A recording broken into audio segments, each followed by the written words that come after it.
Hey everybody, Sean from Media Assault here, and this time out it is time for episode number 6 of my Essential Movie series, and as some of you probably already know, I am reviewing every movie in this book, which is Joe Layden's Guide to Essential Movies that you must see if you read, write about, or make movies. If you're wondering how that applies to me, I've been writing about movies for over 10 years. And you can see those reviews on my website at media-assault.com. I haven't written a lot lately. I've been doing more of the videos, but anyway, that's how I fall into the loop. And this time out, I'm going to be reviewing Gone with the Wind, which is a movie that I'm sure some of you have heard of. And I say that, of course, jokingly. This is, of course, one of the most classic films of all time. Some people consider it one of the best films of all time. I don't know if I'd go that far, but I will say that I did rent it, and I got it on Blu-ray, which is a fantastic way to see this film if you haven't.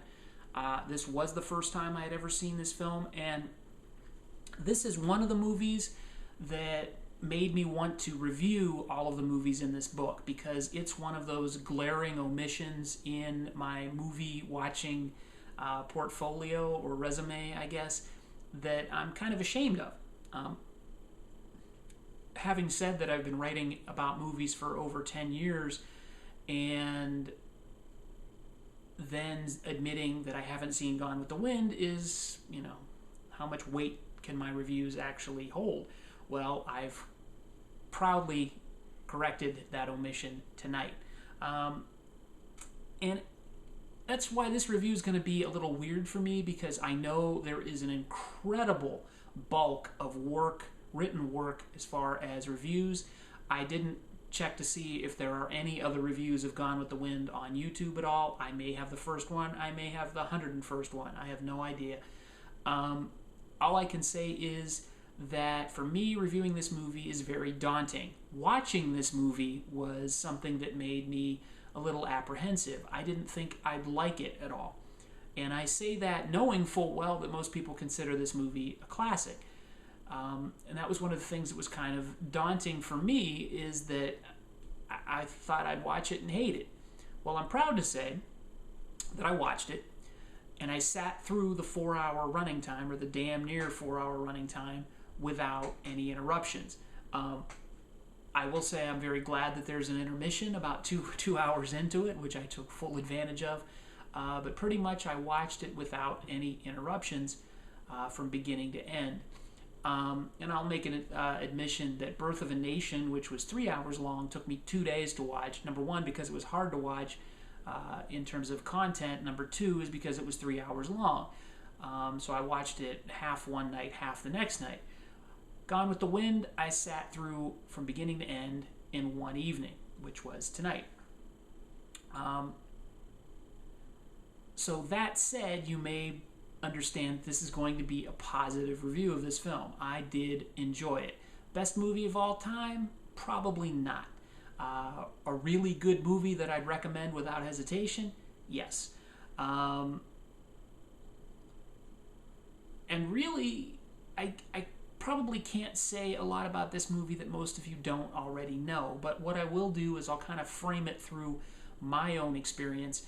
When I was younger, this was a movie that was watched very frequently in my house when it was on TV. Not by me. I would frequently walk through the living room and look at it and think that it had no appeal for me whatsoever. It's filmed in very gaudy Technicolor. Very bright and very gaudy looking film. But that is part of its charm, watching it from beginning to end. It is an amazing looking film. And all I really knew about this film, or all I thought I knew about this movie, was that it was about a woman in the Civil War. And that was it. It didn't seem that appealing. What it is about is, it's basically 4 characters, mainly centers around, of course, Scarlett O'Hara, played by Vivian Leigh, Rhett Butler, who is played by Clark Gable, Ashley Wilkes, who is played by Leslie Howard, and Melanie Wilkes, who is played by Olivia de Havilland. But most of the movie focuses on Scarlett O'Hara. This is in essentially her story about her transformation through just before the Civil War, through the Civil War, and then after the Civil War, how her character changes based on the men in her life and how they're affecting her and how she uses them to get what she wants, and how she doesn't necessarily get what she wants when it counts, I guess. And I don't think I'll really give much more about the plot away other than that, because I went into this movie not really knowing. Like I said, I thought it was about a woman in the Civil War. That was all I knew about it. And one of the joys about this movie is seeing the plot unfold, learning about the characters as they are introduced by the story, and just really admiring the performances and the set pieces of this film. Like I said, it is shot in very gaudy Technicolor. There are a number of fantastic shots in this film. One incredible crane shot kind of visually depicts the importance of the Civil War and all the dead versus the trials and tribulations of Scarlett O'Hara and her minor concerns. And this is a shot, like I said, it's a crane shot that the crane starts on the street and rises up and reveals all these wounded and dead Confederate soldiers, and then pans over to this tattered Confederate flag blowing in the wind. It's an amazing shot. There are a number of other really good silhouette shots against the sunset, some great city shots, just a lot of different scenes in this movie that will kind of burn themselves into your retina for a little bit, and that's a good thing. The performances, like I said, are really good. Vivian Leigh is outstanding as Scarlett O'Hara. Clark Gable is wonderful. He's just, I don't know, he's in just perfection, I guess, is the word I'm looking for, as Rhett Butler.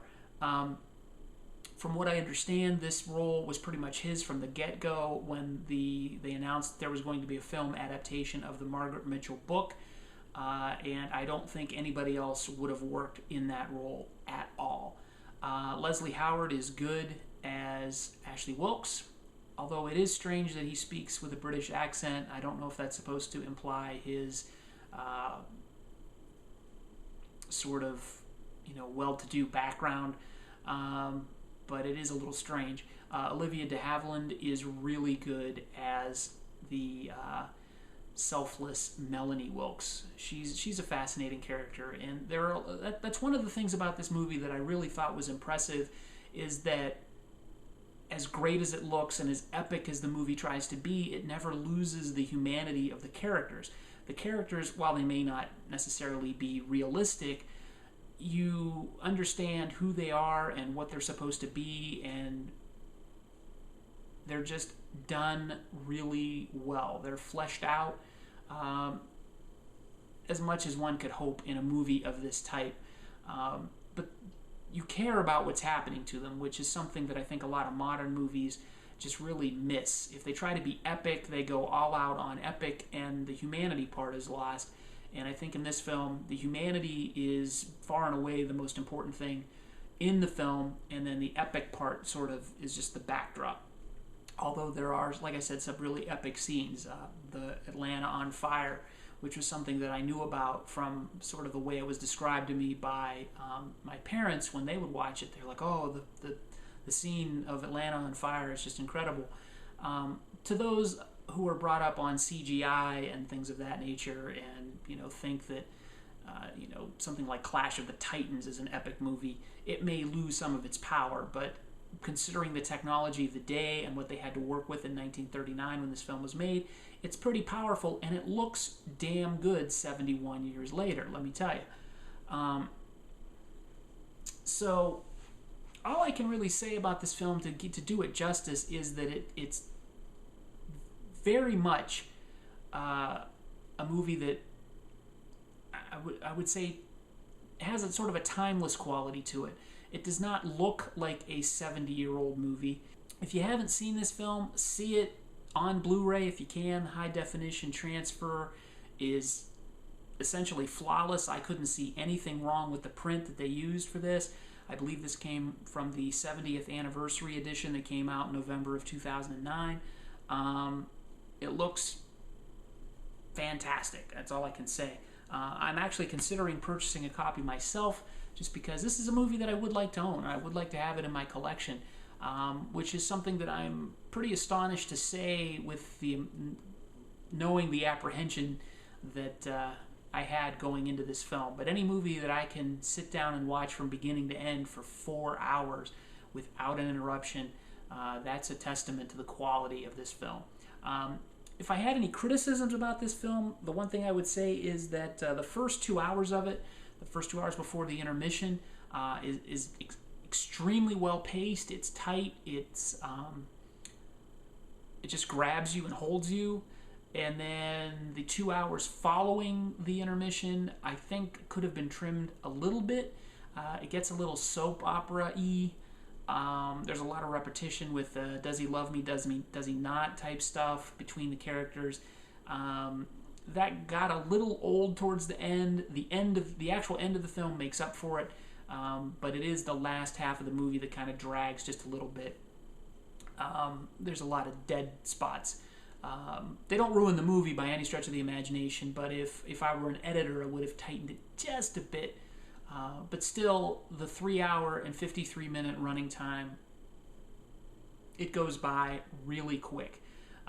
Like I said, this is a movie that had me from the beginning. Excuse me. This is a movie that had me from beginning to end, and all I can say is see it. I give it an 8 out of 10. It's a very strong 8 out of 10. And another criticism I would have of it is its depiction of slavery. And a lot of criticism has been already documented on this, and I'm probably not adding anything by throwing in my 2 cents. You just got a sense that the film ignored the pain and suffering of slavery. All the slaves in this film tend to be really complacent and docile and sort of I don't want to say happy in their roles, but they didn't really seem to be suffering at all or unhappy with their position or lot in life. And I know that's not a realistic depiction of slavery by any stretch of the imagination. So that's really just the only deep criticism I have of the film, and that's just from a politically correct point of view, I guess. If this movie were going to be made now, I'm sure that would be changed, or at least somewhat altered. I'm sure it doesn't appear that way in the book either, which I haven't read the book. But I'm sure that if this movie were to be remade, and I hope they never touch this movie with a 10-foot pole. Anybody that does should just be shot in the head in their sleep, if they even think about doing that. But if it were to happen, I think that the topic of slavery would have been handled a little bit differently.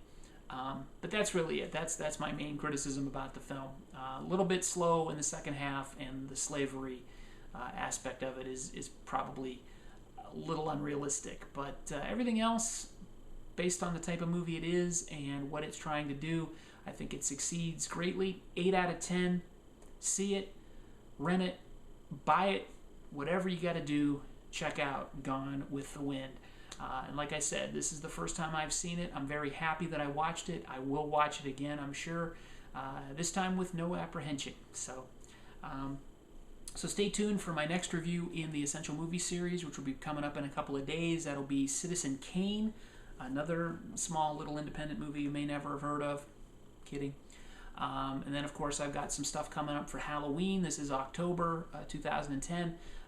Next movie I'll be doing for other reviews is a movie called Low, L-O. It was made in 2009, so watch out for that. So thanks again for watching. As always, if you like what you're seeing, subscribe to the channel, comment, rate, and give a thumbs up down there, and subscribe up there. And thanks again for watching.